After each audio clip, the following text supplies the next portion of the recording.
You're listening to the Friday Sports Show with myself, Jimmy Petruzzi, on Salford City Radio 94.4 FM.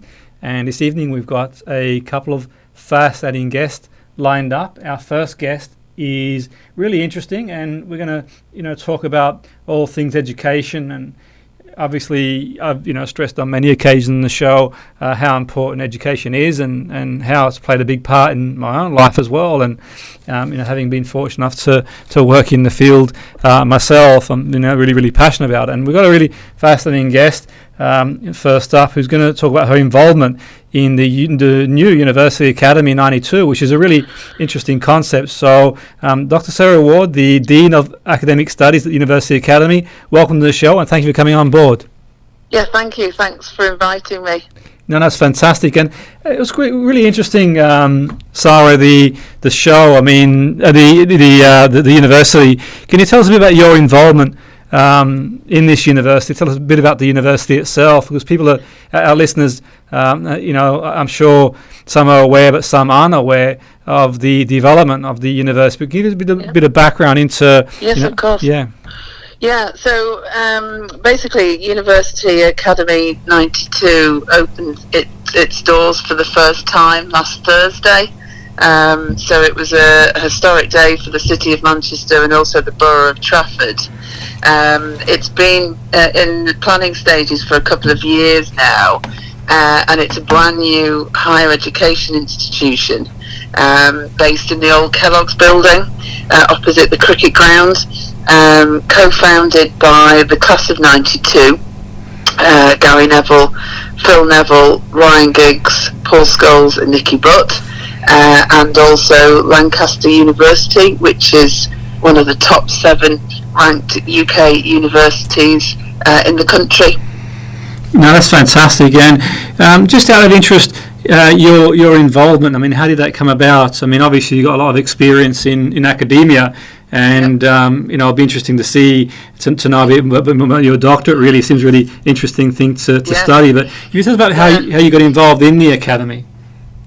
Yeah, I mean, I've been the Dean of Academic Studies now for 5 months, and I think it's really heightened excitement in the city. I've been watching it for a while with interest. My own background, as you've recognised, is a real mix and a nice marriage, I think, to UA 92. It's sport, it's business and education, and that's been my background really for the last 25 years in my career. So I've launched sports leadership courses, and the opportunity came my way, and I've joined and delighted to do so. No, fantastic, and it's really interesting in terms of. I only don't know a great deal about the university, only what I've heard and what I've read at the moment.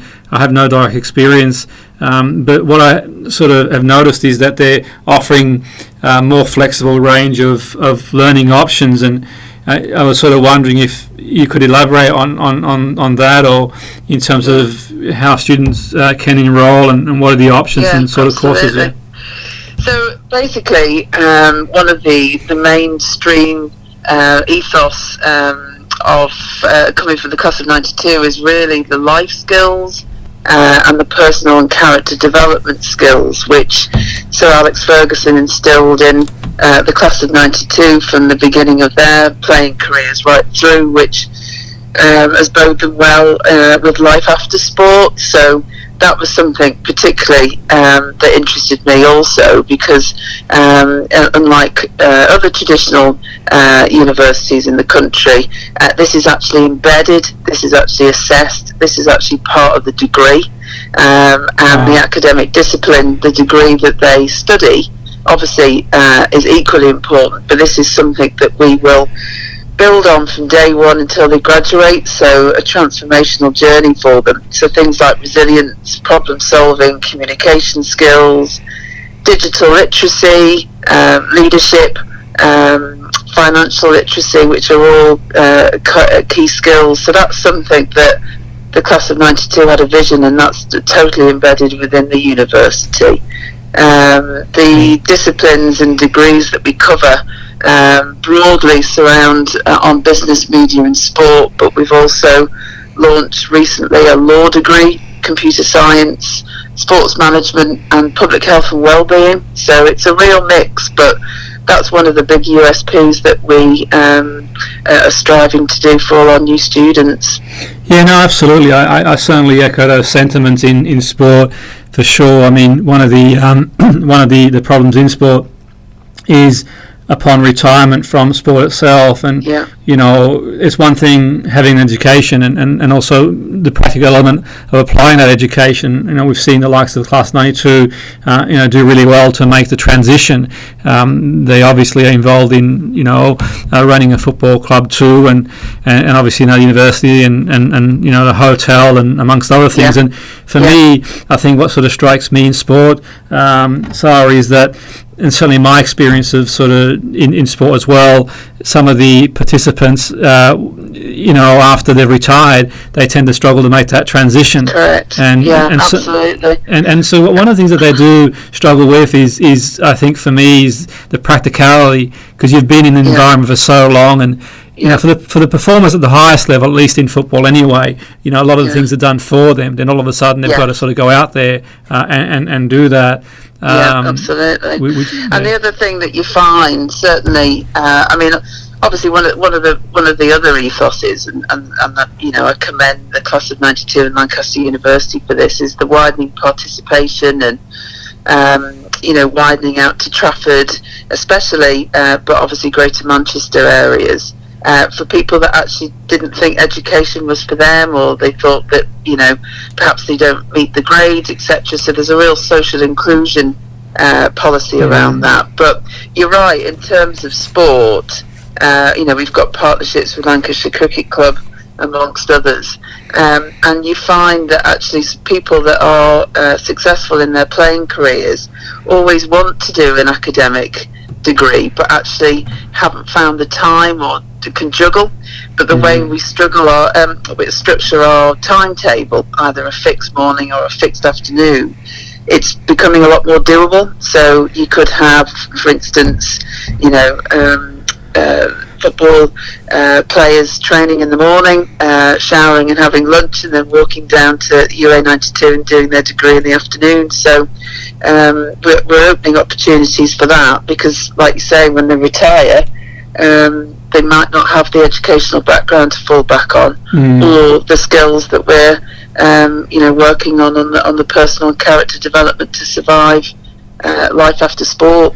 Absolutely. And I think that the class of '92 getting involved it can be a huge thing in terms of role model for young learners, particularly in the sporting element, obviously outside sports as well. But I think for me, one of my concerns when I worked in football full time, and I still do some consultancy work now, is some of the youth players, at least in my opinion, sometimes didn't take the education as seriously as I thought they should do from the ages of 16 to 18, and it was like they had their mindset of being a professional footballer, which is fine, you know, I can fully appreciate that, but the statistics are, so in the conversion between being an apprentice and going on to be professional, I don't have the direct statistics in front of me percentage-wise, but it is minimal. Only somebody can make it in such a tough field. And I used to always emphasise, you know, education, and I get some young people now, well, not so young anymore, I've taught many years ago, who see the value in it now. They appreciate that, you know, even if you do make it, it's a short-lived career, and it's only the very top that obviously financially are probably going to be affluent enough to sort of venture out in other areas. And from the point of and so is there sort of any sort of plans, like you mentioned there, the cricket club, in terms of you know, affiliating with possibly you know, football clubs, like, and sort of giving a pathway in terms of you see that as being potentially in the future where you know? Absolutely. I mean, obviously, as you know, the city of Manchester, we're absolutely spoilt and enriched with a wide range of sports. So, you know, we have rugby union, rugby league, cricket, the velodrome, you know, Manchester City, Manchester United. So, yes, absolutely, and that's something that is possible at UA 92, because the way we've structured or timetable. So, i.e., you're either in at 9 till 1 or 2 till 6. So that again is going against the norm. So you know that you've got fixed days that you're in, so you can work around that, which is also conducive to a playing career. But also we have a block delivered module basis, so you only do one module at a time over 5 weeks, unlike other institutions where you study 4 or 5 parallel modules over a 24-week period, and then you have end-of-year exams. We don't have that. So the sort of dual career athletes, players that I've come across in my career, they fall foul of that model because they might be called up for England or Test cricket, and it's that balance. And if they're called up, they're called up, so they can't do the exams, and unfortunately the year of study falls away and have to start again. But our module, hopefully, or modular blocker, and the way we structured the curriculum protects that. That's fantastic. So it does offer some flexibility in terms of adapting the studies to one's career. And I think that obviously it's great that they've got yourself on board, Sara, because you can fully understand the importance of the career for sports people. I think that at least in my experience, I think sometimes what can happen is, I think things have changed over the years, by the way, but in years gone by, I certainly think that in situations at universities where they haven't fully appreciated the college, that the performer, the sports person's really doing their best to try and fulfill their potential. And it goes with their values. Their values are to be the best athlete they can be. And I think a lot of them would certainly, in my opinion, study if given that sort of flexibility to sort of tailor it. Actually, you find that they make the best students because they are determined and goal-driven, and if they sign up for something, they're 110% involved, and that they're very dedicated and have lots of resilience. But it'll be exciting to see how this evolves, because I think the personal character development, which has come from the class of '92, and the flexibility of the study, I think it will really benefit hopefully the local but national dual career athlete market. Absolutely. And just for our listeners as well, Sara, who don't really have, generally speaking, like you mentioned, we live in an area here which we're really inundated with sports. Fantastic. You've got great sporting institutions, from the velodrome to, swimming to, clubs right through different leagues, Salford on our doorstep as well, which is the class 92 involved too, and we follow them and support them too. But just for our listeners who might be thinking, okay, is this sort of specific to sports people? For people who don't play sport as well, what is there a pathway for them, or is how's the university sort of standing on that? Yeah, good point. Yeah, obviously, the perception, because of our co-owners, is it a sports university, is it a football university? Absolutely not. And it goes back to the pledge of widening participation and giving back to the area of Salford, Trafford, Stretford, etc., but also border around the Greater Manchester area. So it's for everybody that wants to embark into a new way of studying higher education. We have 3 entry points, which again is against the norm. So traditionally 18-year-olds perhaps would start in September, but we have a November entry, and we also have a January entry. So it's for everybody, and as I say, it's we've got a range of courses from business to sport, to media, to journalism, to law, computer science, sports management. So it's going to be good in that respect. So yeah, absolutely, there's dual career, which we've talked about, but it's for everybody, all walks of life that want to better themselves through a degree. And like you said before, with Lancaster University as well, I think that's a very well-known university, and a lot of people speak very highly of the university, and certainly I've seen some really interesting research done from there as well. And how's that sort of going in terms of it must have been a lot of hard work to get things up and running, no doubt, but now that things are up and running, how are things sort of settling with has there been an intake this September, did you say? Sara? Yes, that's right. Yeah, so the Vice Chancellor of Lancaster University, Professor Mark Smith, was at the launch and gave a really passionate and speech, and they've been truly supportive, and I commend them for making a very brave and bold strategic decision, because I think it will benefit the city of Manchester, and it's good on them, and it was definitely something that attracted me amongst everything else that we've discussed. Relationship's great, they're fully supportive. Everybody that studies at University Academy 92 come out with a Lancaster degree, so in my view, you get the best of both worlds. You get the new look and new edge of teaching, delivery and assessment, and you get the Lancaster degree at the end. So they validate all our programs, and they're with us every step of the way, really. So it's been great, a great relationship, and long may it continue. Fantastic. And on the subject of sports, Sara, do they have like sporting teams too? I mean, is there plans, or is there already things in place for the university to have a sporting team? Yeah, so answer to your question in terms of cohorts, our first cohort started last Thursday with the launch, and teaching started for the first time on Monday. So we've just got short of 100 students that have started. Our target's 250 for this year, and we've got 2 other intakes that are coming through. So it's everything's a blank piece of paper, which is really exciting. So yeah, absolutely. There's a will for sports teams, and you never know. Tracy Neville might be coaching the first UA92 netball team. So it's great what direction we're going to take it in. But for the pioneering students that have signed up, they're the author of their own destiny, really.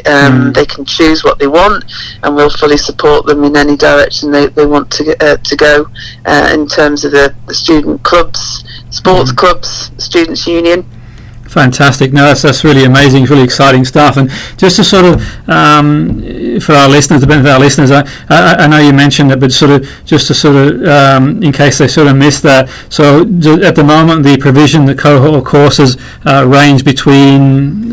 You mentioned they're looking to add to that, but just yeah. So we started with business studies, accounting and finance. Media and communications, journalism, sports and exercise science, and physical education. So they are available now for November and January entry. There's full 3-year degrees, but also we've got certificates in higher education, which used to be called the Higher National Certificate, HNCs. So again, to the listeners that again think, I don't know if I've got the full qualifications or the skills for a full 3-year, you can do a 1-year certificate in all of those disciplines that I've just listed, and then come next September 2020, we will also have law, computer science, sports management and public health and well-being, and again 3-year degrees and certificates of higher education 1-year study programs.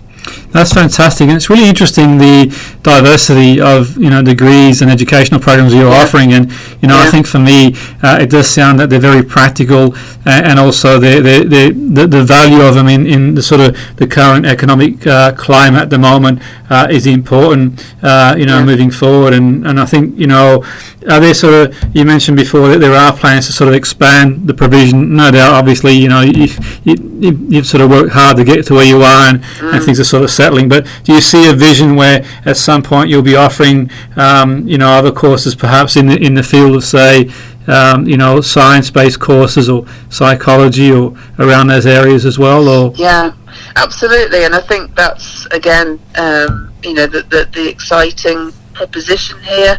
We're small but agile. We can make decisions very quickly.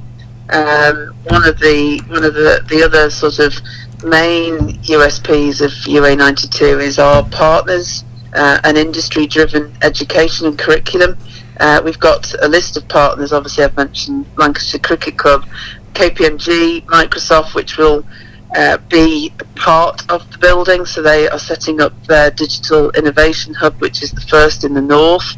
They've got one in London, but this will be the first one in Manchester. So they're really taking an active sort of involvement in what we teach, what we assess, and also future direction to other programs and courses that we want to add to our portfolio. Degree apprenticeships obviously will be something that we'll be looking into, but there's lots of partnerships and companies, certainly in Greater Manchester, that are very keen to get involved with us as we grow. Fantastic. And what about overseas students? Sarah, do you see an opportunity, or is there already an opportunity at this moment to maybe have other students come along and study as well? Is that? Yeah, absolutely. So we're actively in the international recruitment market, and I'm pleased to say we've got at least 10 international students in our first cohort, spanning over 7 countries. So that will always provide a nice, interesting, diverse and widening learning experience for our students. We have a head of international recruitment, Rachel, that's been out and about Dubai, China, Hong Kong. So that's something that we really want to embark and progress as we grow. Absolutely. I think it's a great place to study. I mean, certainly, the Northwest has got so much going for it. Manchester, is continuously voted amongst or the top city to live in the UK, and it's a great city. It's a great area. There's so much going, for this area in terms of not just sport but the arts and other social activities too. And it's still got that sort of communal feel. And certainly, I think when people come from abroad, they really enjoy that. That's for sure. And is that like a marketing point as well? So the actual, Manchester, the area Northwest being, it is a great place, a really buzzing place to be. It is, yeah, absolutely. And I've lived in Manchester for 26 years, of which 10 of which has been in education in the city. So it certainly is, and I don't think that will ever diminish. And obviously, our co-founders are famous in the city, but also nationally and internationally. So they are bringing people from all different countries, looking at us. But it is a very diverse city. It's a vibrant city, and it's also got a lot of sports, arts, humanities, culture to it. So it definitely draws the students. And now with our new proposition, it's going to add a different educational proposition to the city centre. Yeah, and I think one of the things that sort of struck me as well is some of the staff who are involved, and so some really experienced people, really well established people in their field who are involved, and obviously the likes of yourself who've got a lot of experience as well, and obviously you can't speak for other people, but in terms of what's been the motivation, I mean, to make that transition across, because some of the staff involved have got so much experience and some of the best at what they do in their field, and I was sort of interested to see obviously it's an exciting opportunity to go across and work there. And is that the way you sort of see it, or people? Yeah, I mean, and it's not every day you open a brand new higher education institute. I think somebody said to me last week, I think this is the first time it's been done in 30 years. So it's attracted, as you quite rightly say, a real diverse range of skill sets and expertise.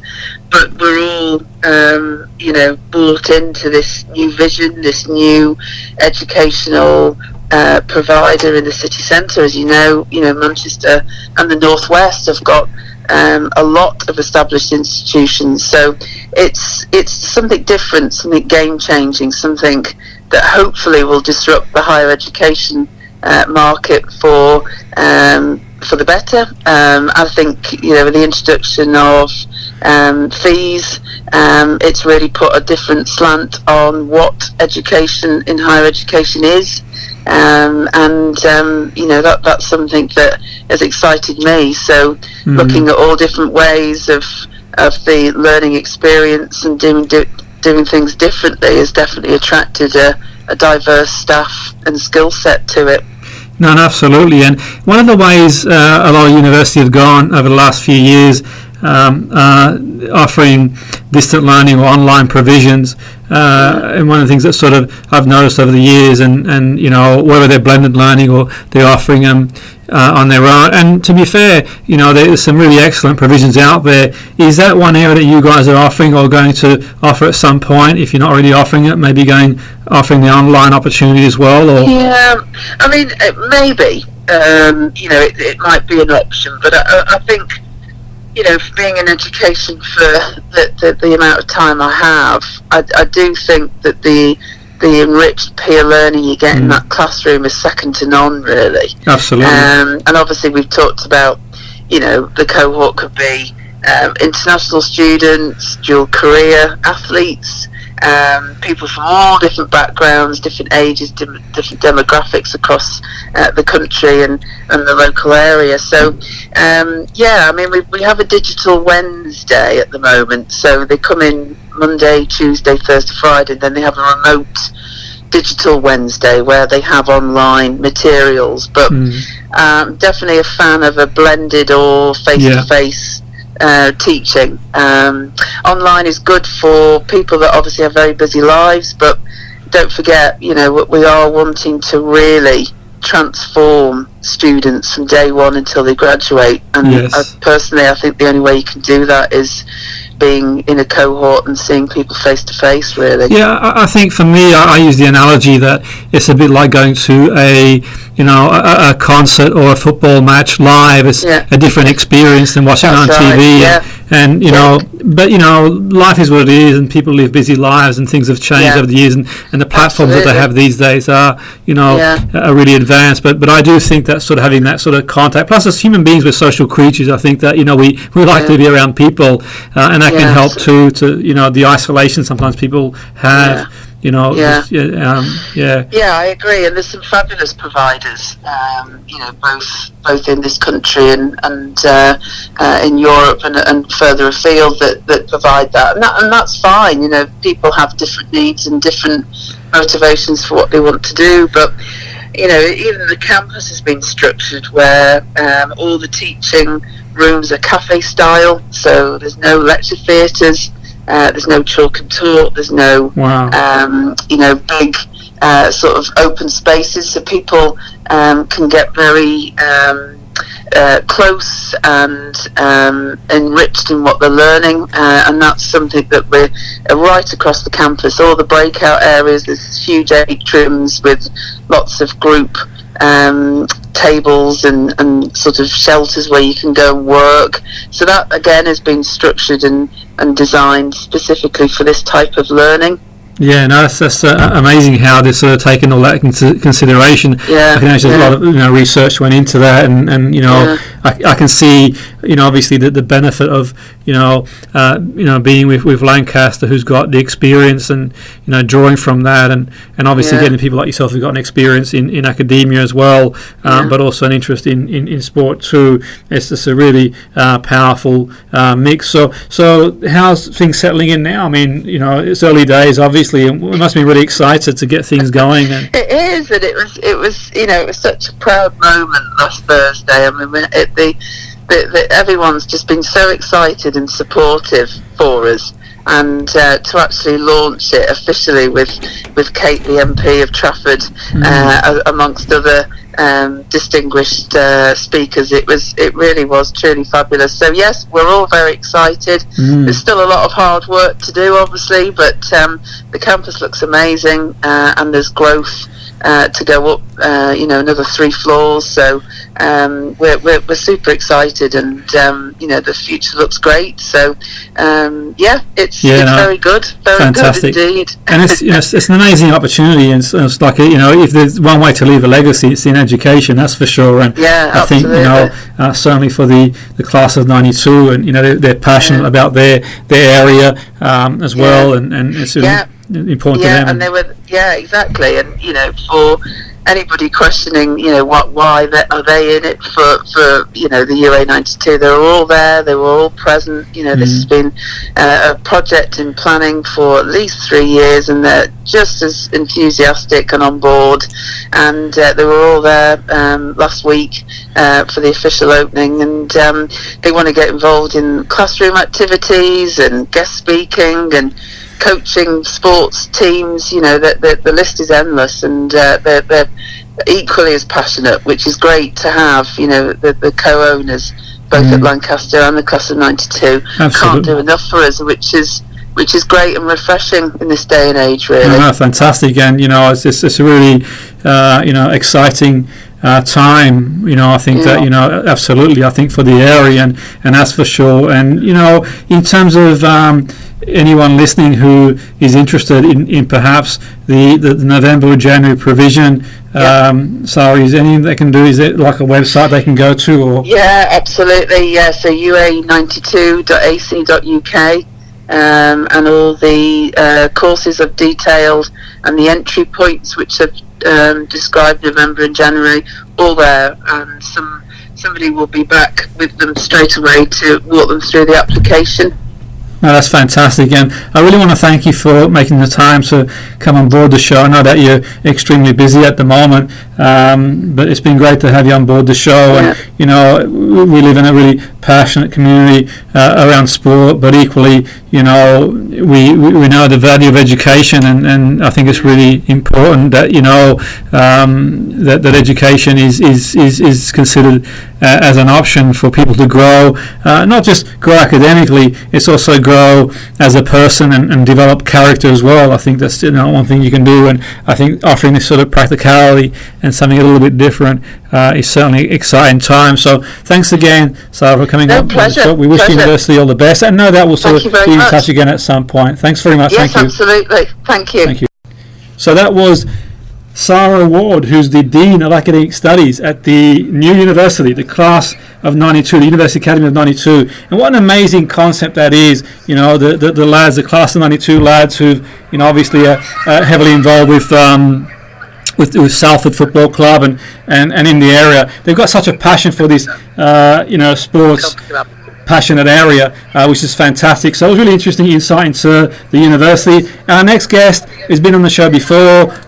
He does a lot of travelling, one of the most respected coaches there is in the world. His academy produces players. I believe he's currently in Malaysia, so we bring you people from all around the globe. So Tony Basha, welcome to the show. Great to have you on board Salford City Radio 94.4 FM. Thanks, mate. Good to be on the show. Fantastic. So, Tony, let's sort of start with, I know you're in Malaysia at the moment, we'll sort of talk about that shortly, but let's start with the lad who's just signed, Emil Dani, I believe is signed in Malta for the Taxi and Rainbows. Tell us about how that sort of came about. What an amazing opportunity for him to play in Malta. Yeah, mate, look, it's, the club in Malta is a pretty decent club with good history. Emil's been a very hard-working, dedicated player, and he's worked hard. He had a knee injury that held him back a little bit, but a lot of hard work. He come to the academy and done some work in Sydney because he's originally from Brisbane. Okay. And he done really well to get to where he is now. Yeah, it's amazing how you mentioned there that the lad is from Brisbane, and he saw this, the opportunity to come and train for the academy to get himself into the right shape physically and mentally. And obviously your academy is a big draw card for people. It's expanded around the world. Now you in Malaysia playing out there. We'll talk about that more shortly. But what a great opportunity for him. I believe he played his first game. Correct me if I'm wrong, but I believe he actually played his first game in Malta. Or has he played a game yet, or is he what's the situation there, Tony? Yeah, he played his first game a couple of days ago, actually. Yeah. And like you said before, he's a Brisbane boy who had no opportunity to get anywhere, and he joined the academy. He moved down to Sydney, and he hasn't looked back.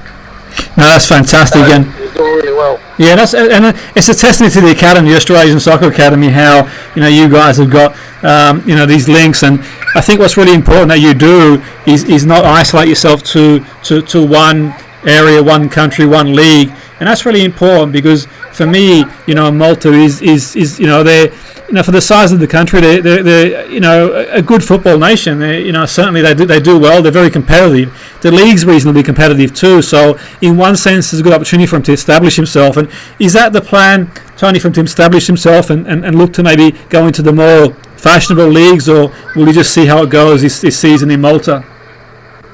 Well, look, he's in Europe, so it's a chance for him to obviously get picked up by another club, because I know the Turkish clubs and a few of those clubs in Holland and Belgium, they tend to look at those smaller leagues. So that's the first time for him playing in Europe. He played in Malaysia before for a year or so, and he's gone on now to play. Europe is knocking on the door to try and get into something big, into the Spain, the Portugal, and those type of clubs. Absolutely. Can you tell us a bit about what he's like as a player? I mean, from what I can gather, he's a physically strong player. He's got some pace from what I believe and what I've read. I've not seen him play, but can you tell us about what will he offer the team in Malta, the Tuxedo Rainbows? What will he actually offer then in terms of his playing style and ability? Mate, he's a strong number 9. He can hold the ball up and he can score goals. And he can shoot. If he gets a shot, he can score. So he's more of a holding target man. As you probably know, he also played for Liberia national team as well. So he's done pretty well to get to where he is, considering all the roadblocks that he hit as a player. Thankfully, he came to the academy. We were able to help him achieve his dreams.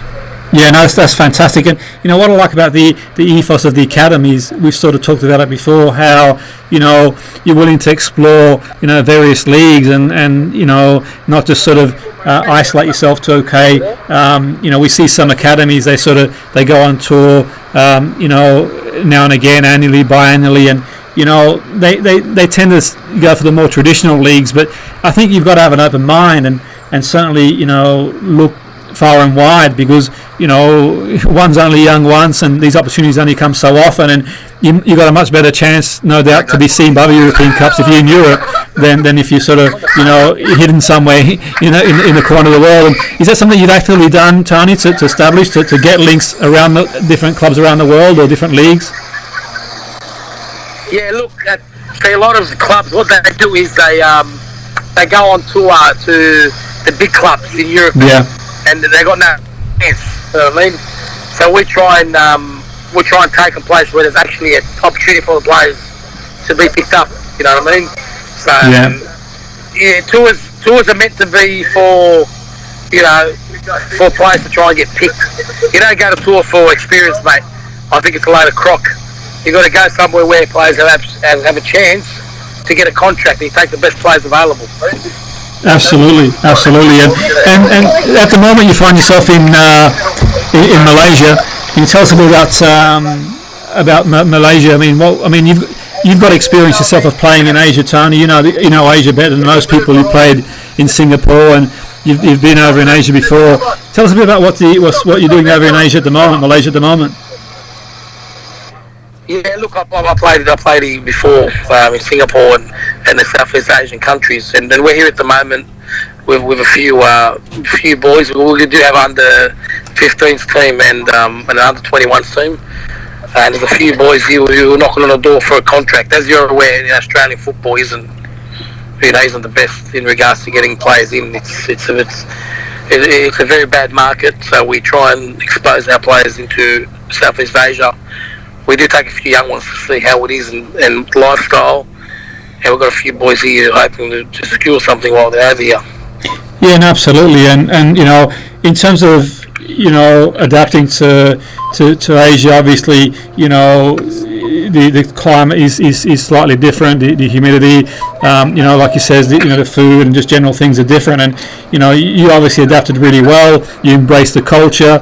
That's really important. How important is it for these lads to sort of take on board what you say, to be really respectful of the culture and adapt to it and sort of really embrace it like you did, Tony? How important is it for them to sort of actually go out there and just learn about the traditions of the country and sort of have a really interesting, curious mind as to things off the field as well too? Yeah, 100%. Look, we come from Australia, and when you come to countries like this, it's very different. The weather's very humid, and it's 90% humidity, so it's not easy to play football here. But also the culture, the surroundings are a lot different to what we know back at home. But it's always important to respect everyone's nationalities and beliefs, and we believe coming here is also teaches the players, to have an open mind on things and play in different countries. Because everyone's got a dream that they want to play in England and want to play for the Man United, the Man Cities, the Barcelonas. But mate, sometimes you've got to be realistic. And Southeast Asia is a place that's growing, and even the money is here pretty good for players. So that's what we try and do is give them that exposure and experience. Absolutely. Part of the world. And a classic example of that, I think, for me, is obviously the likes of Mitchell Duke, who came from your academy, and he obviously had his experience in Japan, and it goes to show that he still managed to get selected for the national team, and now obviously he's playing in Australia again at the highest level, and I think from what I understand he's gone on to be captain of the West Indies Wanderers. So it shows that certainly going out there is not necessarily a stepping stone. It is a progression on one's career. Do you see that as a progression, Tony? Because obviously Asia, I think for me, in my opinion, has certainly caught up. If not, some Asian countries have gone beyond Australia as a football nation. And do you see it as being a progression now to sort of get out there and play in the leagues out there and develop as a player? Well, definitely. Look, if you talk about Japan's is a very good league. Yeah. And it's top 10 league in the world, and it's a lot higher quality standard than the A League. Speaking about Duke, who is the captain of the Wanderers, he actually come on one of the tours with the academy to Singapore, and that's when I realised his potential. I've seen how he played and what he did on the trip, and that's what got him the gig at the Central Coast. I actually pushed for him to start off his career, but of course, like you said, Asia's a good stepping stone, and as I said earlier, it's not easy to get into the A League in Australia, and even NPL ones, it's a recycling bin, and players getting recycled, and then players miss out. No, it's really interesting stuff. And see, our listeners will probably be well aware of Japan. Japan's been prolific in the media for sport at the moment. They've got the Rugby World Cup, they've got the Olympic Games next year. We know Japan as a football nation is strong. They're very well respected. Korea as well. We saw them in the World Cup get a result against Germany. And, getting a result against Germany, irrespective of what people said about the German team, there's not many people who beat Germany in the World Cup, that's for sure. And, but for me, people might be aware of Korea and Japan, but are there other nations we should look out for as being potential sleeping giants? Tony, is there a time you think maybe a Malaysia or a Thailand might feature on a global stage, or are they improving from a national perspective from what you can see? Look, you're saying that Malaysia and Thailand have always been decent, but they've got programs in place now. It's a lot better program than we have back home. To be fair, look, they beat Australia in the under-17s recently, and seeing their capability in the way they play today is, mate, they're decent players, and they're very technical. And look, I'm not sure in the next 5 years, probably 10 to 15 years, they'll be up there. But it's like I said, the same coaching practices everywhere around the world. As you know, you can just jump on the internet and see what every coach is doing. But it's about players and the culture, people buying into it. You know what I mean? Yeah, no, absolutely. It's an important point you make there, Tony, is because, for me, one thing that has proven that, training methods are important, that's for sure. But equally, like you said, I mean, everyone sort of pretty much jumped on the bandwagon and looked at what the big clubs are doing training-wise. One thing that struck me at your academy is I think you realised early it's not just about copying what the big clubs are doing, because you've got to tailor the training for your own players. There's no point training a player at an academy like, say, a player at, say, Man United or Chelsea is going to train if it's not appropriate to them. And, what you guys do really well is you sort of fine-tune the players. And, I mean, your academy, Tony, do you have, like, a development plan in place? I mean, obviously, you're a sort of strategic thinker, and that we know that's for sure. But do you have, like, a strategic plan to develop them physically in place? Yeah, look, the academies, look, we haven't really changed a lot of our training for the past 7 years, because what we do works. We do obviously now with the new facility, we have a gym, and we do other things now in regards to gym work, which players don't do on their own course, and we need to obviously help them through that side of things. But like in saying that, like I do like to travel and go visit big clubs and see what they're doing. Not necessarily copy what they do. I like the ideas, different types of ideas, and then put my own idea forward. At the end of the day, it's not what I see, because I don't copy. It's about knowing what works and knowing what's worked in the past. No, absolutely, and I think that's a really important point you make there, because you see what happens a lot in professional sport and football is that it's a sort of flavour of the month training where, let's say Germany wins the World Cup, everyone thinks, is it the German way? Do we do the Dutch way? One thing that I think for me is important for any team to take on board is you find your own way and you modify it. That's the sort of key, but you sort of see the knee-jerk reactions where, let's all do what Barcelona's doing, they're the winning team, let's all do what Liverpool's doing, they're the winning team. I think what's really important, what you guys do, is you've got the blueprint there and you can adapt it as you go along, and you can sort of learn. But in terms of yourself, I mean, you're well-travelled, you've obviously been to the UK on a number of occasions in Europe, you've sort of visited the likes of City, which is one of the biggest clubs in the world now, irrespective of what anyone says in terms of history at the moment. They have got a good history too. What do you see going on at, say, a City, for example, that sort of changed in your experience? What are doing things differently, Tony, when you visited City before? Just on the periphery of the if you want to call it the revolution of of obviously investment. Have you seen changes there in your experience? You've come over, you visit. Do you think they've changed what they do? Yeah, look, 100%, mate. I've been with Man City now for quite a long time. I've got a good working relationship with them for the past 7 years. And what I've seen last year when I went there, just the new facility and their training program and the coaches and even the players that are coming through the English system, mate, I can tell you it's very exciting for the English people. I think England's going to be one of, the next 5 to 6 years, the youth is getting up there as one of the best in the world. So I was very, very impressed, to say the least.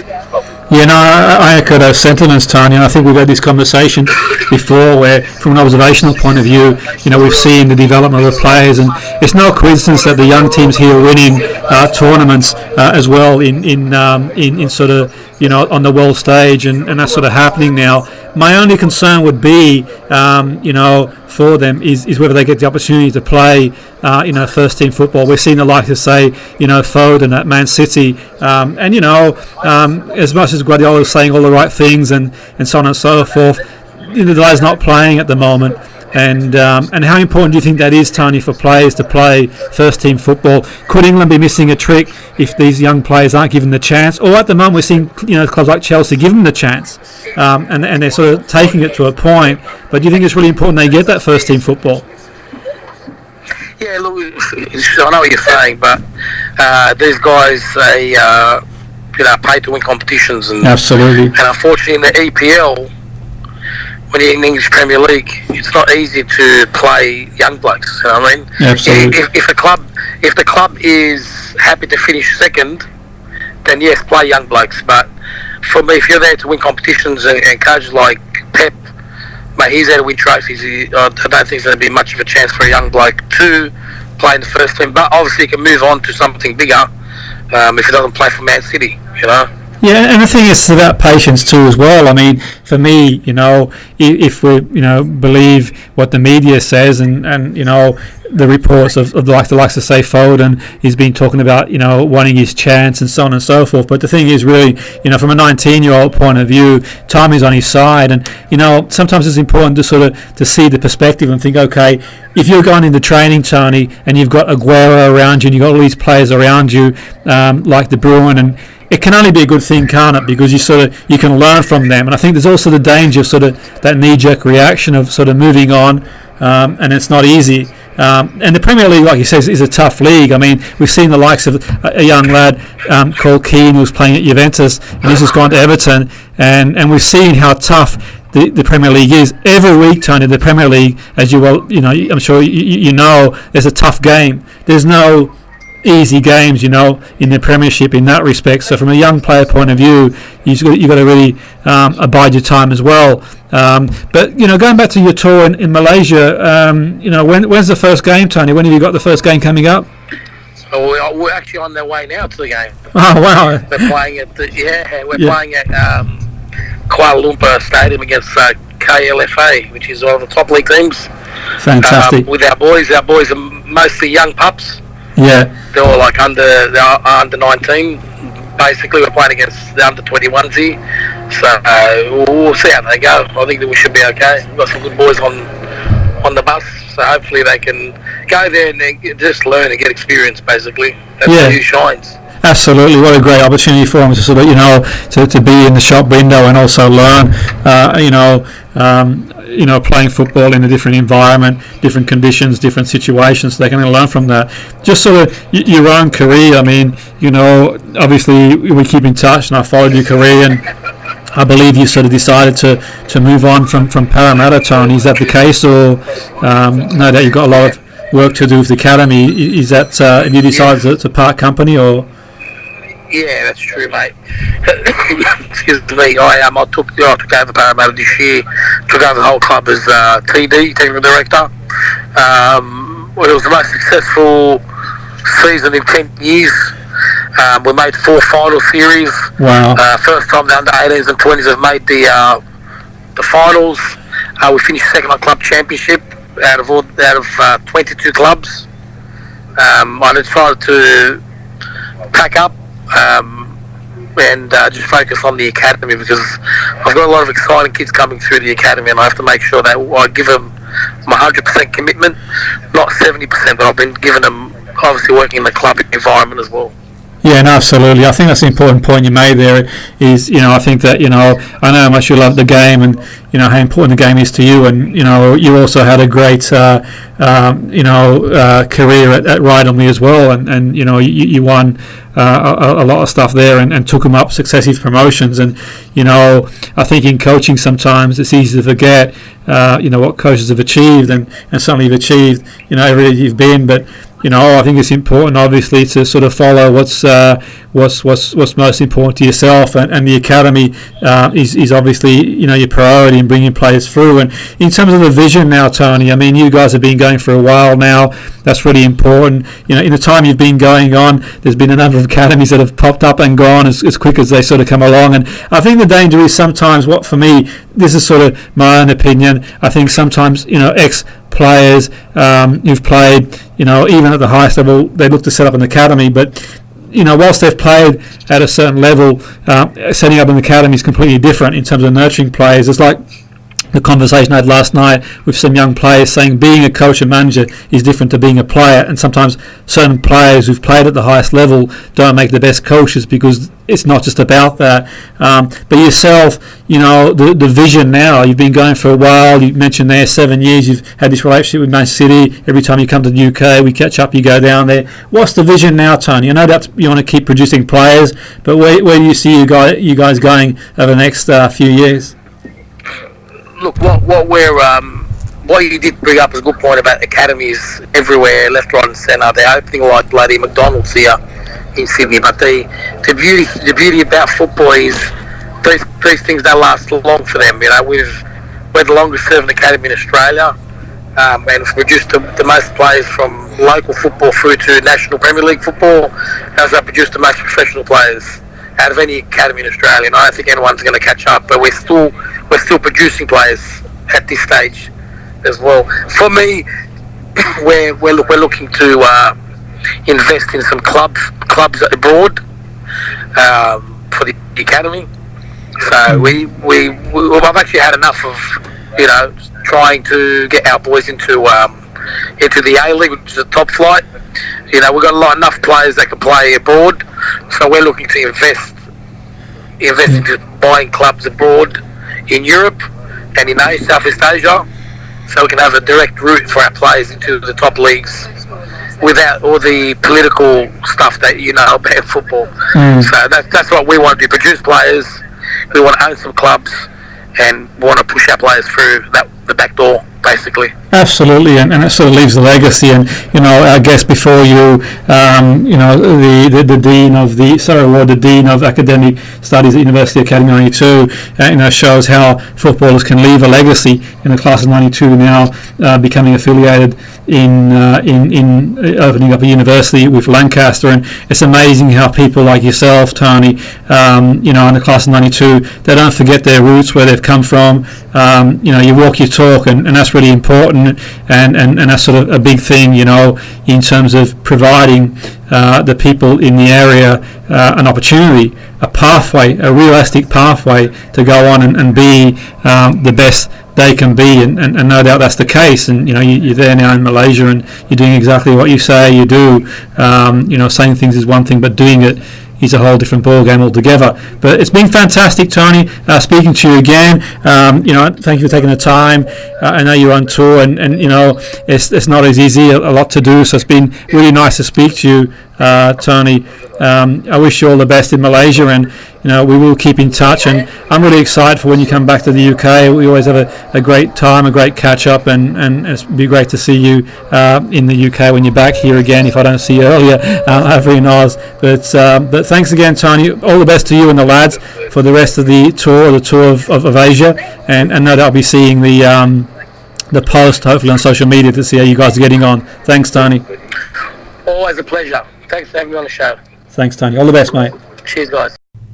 And there you have it, the Friday Sports Show on Salford City Radio 94.4 FM with myself, Jimmy Petruzzi, bringing you all the latest news from around the world and in the local area. We've had two fascinating guests, Sara Award, the Dean of Academic Studies at University Academy 92, and talking about the value of education, and another venture the class of 92 have become involved in, which is really exciting. And Tony Basha, a regular of the show, who is one of the respected up and coming coaches, who's presently in Malaysia at the moment on a tour. How exciting is that? For some of these players, it'll be their first tour. What a great opportunity for them to get out there and experience the world. So wherever you are, whatever you're doing, have a fantastic weekend. Until next week, same time, same place. Have a wonderful weekend. Jimmy Petruzzi, Salford City Radio 94.4 FM.